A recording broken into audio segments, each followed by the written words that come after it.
So I know that people have their reservations when it comes to having your dogs off leash in public. I do it a lot, but let me be the first one to say that it is very wildly irresponsible. You know, it can be very dangerous, and even if you think that you have the best well-trained dogs in the world, you still have to be careful. Well, the reason why I do it is because I really hate seeing my dogs at the end of a leash. I want them to live as naturally as possible. But the way that I do it is that whenever I have my dogs out in public around other people, I try to focus on three points, you know, that I think about to minimize the risk of something, you know, crazy happening. Let me be clear. I'm not an expert. I'm not a trainer. I train my own dogs based on research that I made myself. Athena, nope, sit. Everything that I learned, I either learned from Caesar Milan book, or I learned from YouTube, from various trainers, people that I found to be credible. So this is not a tutorial on how to have your dogs off leash. That's not what this is. This isn't me teaching you how to teach your dogs anything. This is just me making a point regarding my specific dogs and me and what we do, right? So the way that I minimize the risk of something crazy happening is by focusing on 3 points. The first one is training. What I mean by training is, I don't mean tricks, and, you know, lay down, roll over and stuff like that, speak. Those are tricks. They're not training. What I mean by training is obedience training. Things like sit and stay and recall. The second thing that I focus on is that I try to know my environment as best as I possibly can. Good girl.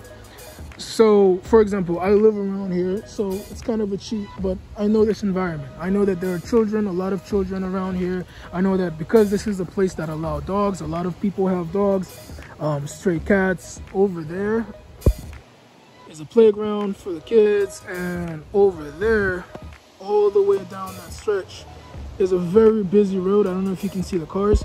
So any one of those things can be a problem, right? If there's some children playing over there and they're loud, and your dog hears them and your dog goes over there and whatever happens, that could be a problem.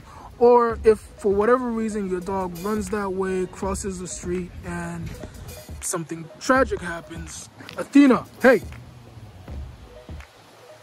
that could also be a problem. So you have to know where you are, and you have to know what you can do and what you can get away with. The third thing is you have to focus on, or the third thing I focus on, is the dog. Know your dog. You have to know, for example, Athena, the reason why I'm doing this with her and not Kai or Thor is because she's my best listener.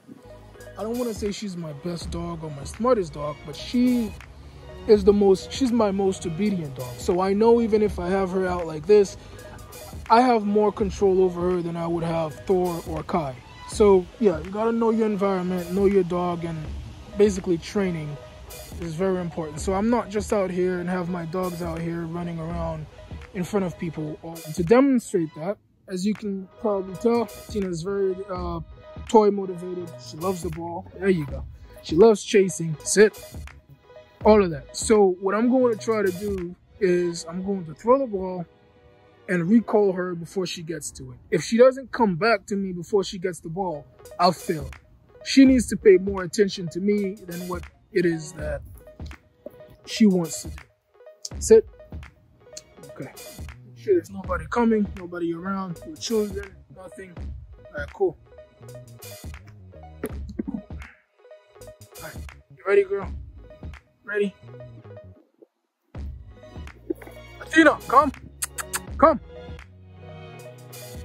Sit. Good girl.